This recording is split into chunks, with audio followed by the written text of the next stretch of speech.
Hola a todos, hoy en el Profe de Historia, capítulo 6, La Patria del Criollo, Severo Martínez Peláez. No olviden suscribirse al canal y activar la campanita para recibir las notificaciones. Hola a todos, hoy tenemos el capítulo 6, El mestizaje y las capas medias en la Patria del Criollo de Severo Martínez Peláez. Un capítulo por demás interesante que se inicia con el subtema número 1, los primeros mestizos.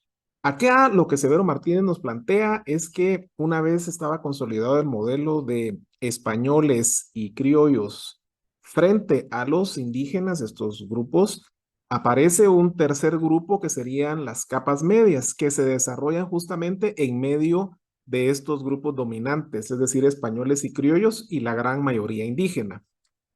En segundo plano, también Severo Martínez nos explica que el mestizaje tuvo un origen violento, debido a que los primeros mestizos nacieron justamente durante los primeros años de la invasión y en contextos evidentemente de violencia, donde las mujeres indígenas fueron víctimas de violencia por parte de los hombres españoles. Por otro lado, también se recuerda que entre criollos o españoles y mujeres hubo un concubinato, una especie de mestizaje feudal, debido a que las mujeres indígenas tuvieron hijos fuera del matrimonio y esos mestizos van a tener muchas dificultades por esa misma razón. En ese primer subtema también caracteriza Severo Martínez a los mestizos y dice que ellos no heredaban propiedades, autoridad ni servidumbre. Es decir, no tenían las herencias de su padre ni tampoco la servidumbre de su madre. Por lo tanto, eran seres libres. Sin embargo, tenían mala reputación dentro de los grupos de élite de aquel tiempo. Por otro lado, Severo Martínez explica que estos mestizos tuvieron una multiplicación interna. ¿Por qué? Porque entre ellos mismos fueron mezclándose y eso va a dar origen a una multiplicación de los mestizos. También se menciona en este subtema que los mestizos fueron víctimas de exclusión social debido a que al no ser ni siervos indígenas ni señores españoles o criollos, al ocupar ese lugar intermedio también son marginados tanto del mundo español como del mundo indígena. En el segundo subtema, Severo Martínez plantea una interrogante teórica en donde él se pregunta, ¿son castas o son capas medias estos grupos que se han formado en medio justamente de los españoles y de los indígenas? Y él comienza indicando que efectivamente hay una introducción de esclavos africanos, justamente en la época esta de las leyes nuevas que analizamos en otro capítulo, porque fue 20 años después de la conquista, más o menos si la conquista fue en 1524, al menos la del altiplano, allá por 1542 que se empiezan a aplicar las leyes nuevas, se pensaba por un lado que los indígenas ya no iban a trabajar para los españoles y criollos, pero ya sabemos que esto va a cambiar, pero en ese momento, al pensarlo, se ven en la necesidad los españoles de importar esclavos y por eso aparece un tercer elemento en el mestizaje, que justamente son los africanos que aportan el otro componente. De tal manera que surgen los primeros tres tipos de mestizos. Los mestizos como tal, al menos en el Reino de Guatemala, eran aquella mezcla entre español, hombre español y mujer indígena. Los mulatos, hombre español, mujer afrodescendiente, y los ambos que eran entre africano e indígena. Más o menos esos serían los tres ámbitos, ¿no? Por supuesto que hubo muchas mezclas más que son casi incontables, hasta los nombres también eran bien curiosos. En este subtema también Severo Martínez explica la terminología ladino. El término ladino va a aparecer muy temprano en el Reino de Guatemala y muy fuertemente en el Valle Central de Guatemala, muy cerca de la ciudad de Santiago, donde este término ladino va a incluir a todos los no indígenas ni españoles. Es decir, es un grupo bien complejo porque ahí en ese mismo saco se incluye a todo aquel que simplemente no es ni español ni es indígena. Por lo tanto, ahí caben todos los mestizos, incluso los afrodescendientes. Por otro lado, también en esa teorización, Severo Martínez dice que estos grupos intermedios que se van formando A partir del mestizaje, lo que van a ver son capas sociales para diferenciarlos de las clases sociales, porque él va a insistir en que las únicas tres clases coloniales que hubo en el Reino de Guatemala fueron los criollos, los españoles y efectivamente los indígenas. En ese problema, pues efectivamente también tenemos, digamos, información visual, como son estas pinturas que fueron célebres, sobre todo en la Nueva España, en México, donde se aparecieron en el siglo XVIII las pinturas de castas, donde se trataba de idealizar esa supuesta armonía que había en los grupos sociales de aquel tiempo. En este tema de problema de castas también se habla del desarrollo que van adquiriendo estas capas medias, debido a que son justamente los mestizos que forman estas capas y que ya dijimos no son clases sociales, pero hay una relación. Mestizo forma parte de las capas medias. Por lo tanto, hay una significación histórica que comprender acá, debido a que este mestizaje fue clave para entender toda la estructura colonial, porque sin el mestizaje no se entiende toda esa estructura colonial. De tal manera que ese mestizaje y la sociedad van unidos, por supuesto, porque esas capas sociales mestizas van a dar forma y van a irse diferenciando dentro de esa estructura social que Severo Martínez analiza profundamente.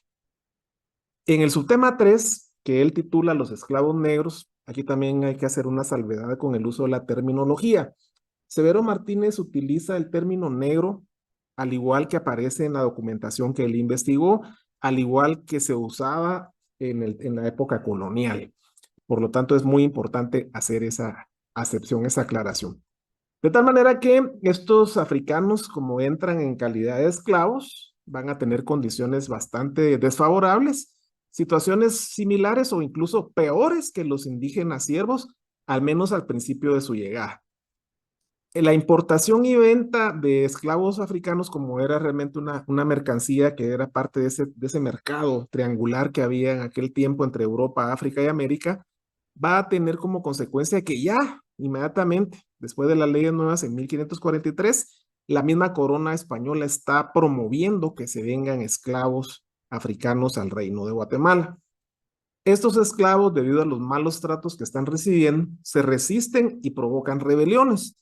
Muchos de ellos se fugan. Por ejemplo, en esta imagen que tenemos, podemos observar que este esclavo o antiguo esclavo se fugó con armas y a estos esclavos se les llamaba cimarrones o esclavos rebeldes. Estos esclavos africanos lentamente no van a ser tan necesarios como se pensaba al principio. ¿Por qué? Porque los criollos notaron que iban a tener mucha disponibilidad de mano de obra indígena debido a los cambios que se introdujeron en el siglo XVI y lentamente esa importación de esclavos, al menos en el Reino de Guatemala, se va disminuyendo, es decir, no va a ser tan sensible. De tal manera que esa evolución de la esclavitud, al menos en el Reino de Guatemala, desde mediados del siglo XVII, ya se ve bastante estancada y al mismo tiempo los esclavos empiezan a ocupar roles de confianza en las haciendas y casas. Es lógico. Los esclavos tenían un precio, eran muy caros porque eran muy pocos y los criollos empezaron entonces a cuidarlos más, a protegerlos más y además vivían en las casas y les empiezan a dar tratos preferenciales con respecto, por ejemplo, a los indígenas. Por otro lado, el impacto en la sociedad, en la estructura social, esos esclavos africanos se van a ir dispersando debido a que no van creciendo mucho en número porque ya no hay muchas importaciones y se van mezclando, se van diluyendo, digamos, genéticamente al mezclarse con otros grupos mestizos. Y por otro lado, empiezan a trabajar en diversas ocupaciones, básicamente dentro de las famosas capas medias mencionadas por Severo Martínez Peláez.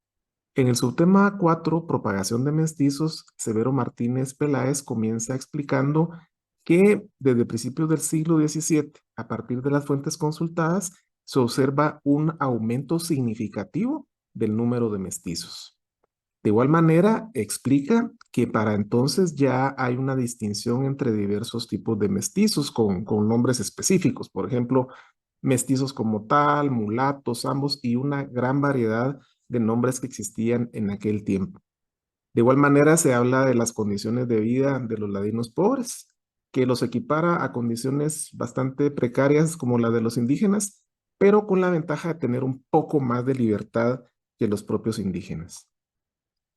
De igual manera, el análisis continúa explicando la distribución geográfica en donde vivían los mestizos pobres y principalmente menciona que lo hacían, que vivían en haciendas, en rancherías, en valles, en trapiches y en pajuides. Estos últimos eran lugares de residencia de indígenas fugados que querían evitar la presión que existía en los pueblos de indios. De igual manera, se habla de los trabajos y la movilidad que tuvieron los mestizos pobres, ya que trabajaban en condiciones duras, pero tenían más libertad de movimiento y de contratación, por ejemplo, con respecto a los indígenas. Y finalmente, en este subtema, Severo Martínez Peláez menciona que en la crónica de Fuentes y Guzmán hay poca mención a afrodescendientes, es decir, que hacia finales del siglo XVII no era un grupo significativo. Sin embargo, menciona que en algunos casos se localizan afrodescendientes, por ejemplo, en el trabajo de ingenios azucareros, como es el caso del ingenio azucarero de San Jerónimo Verapaz. Y también se menciona que en algunos casos estos afrodescendientes eran utilizados para castigar a los indígenas. Por otro lado, tenemos el subtema número 5 que se titula La plebe urbana, que sería el grupo que se define como la masa pobre y mestiza de la ciudad, es decir, son aquellos mestizos que no encuentran espacio donde sobrevivir y apenas lo hacen ahí viviendo en las ciudades, las grandes ciudades como la misma ciudad de Santiago. Esta plebe va a componerse étnicamente por diversos grupos, principalmente mestizos, mulatos, zambos, afrodescendientes libres y pardos, entendidos los pardos como aquellas personas que simplemente tienen piel oscura. Estos de la plebe urbana van a tener condiciones de vida bastante segregadas, van a vivir en barrios muy marginales, barrios muy propios incluso de la ciudad de Santiago, alejados del centro y rodeados de un ámbito violento. Esa misma plebe urbana ya aparece con un reconocimiento oficial. Los funcionarios españoles están conscientes de su existencia y también de su miseria y segregación. De hecho, también se proponen que se le debería de ofrecer mejores oportunidades y no solo estarlos castigando, porque era muy frecuente esto de castigar la mendicidad y todo ello. La realidad omitida que presenta este subtema es que la miseria de esta plebe urbana fue una cruda realidad que se omitió también en ciertas narrativas. El subtema 6 ofrece un análisis de la capa artesanal proveedora, que básicamente son los artesanos de la ciudad, son los mestizos que empiezan a tratar de ganarse la vida vendiendo ciertos productos para proveerle principalmente a los sectores, digamos como los criollos, los españoles, gente que tiene capacidad adquisitiva, porque son necesarios para el funcionamiento de una ciudad. Por ejemplo, entre los artesanos, obviamente van a estar aquellos como herreros, zapateros, sastres, talabarteros, carpinteros, es decir, personas que trabajan y producen un bien a cambio de recibir dinero. Estos se organizan en gremios que tienen maestros, oficiales y aprendices. El maestro es el que sabe el oficio y les va a enseñar a los demás. Estos artesanos van a tener problemas económicos porque no era fácil producir y tratar de ganar dinero en ciudades que no tenían, digamos, una gran demanda de esos bienes, por lo que sus perspectivas de desarrollo eran muy limitadas. Esta capa artesanal proveedora era víctima de ciertos controles e incluso hasta de explotación por parte del ayuntamiento, es decir, las autoridades locales de las ciudades. También tenían divisiones internas, como ya hemos visto, maestros, oficiales y aprendices, y también se dividían entre diversos gremios. A la hora de la independencia va a ser interesante que los gremios van a tomar partido en pro o a favor y lo van a hacer a partir de sus propios intereses económicos. Y finalmente, al menos en esta primera parte de este análisis del capítulo sexto, tenemos a la capa media alta urbana. Esa capa media alta urbana va a tener una aparición tardía, esa es la capa media que aparece de último, según Severo Martínez. Surgió, según él, en las últimas décadas de la época colonial, está muy cerca en su composición variada. Por ejemplo, tenía eclesiásticos, religiosos, abogados, médicos, empleados, maestros, artistas y propietarios. Era llamada también una capa ilustrada.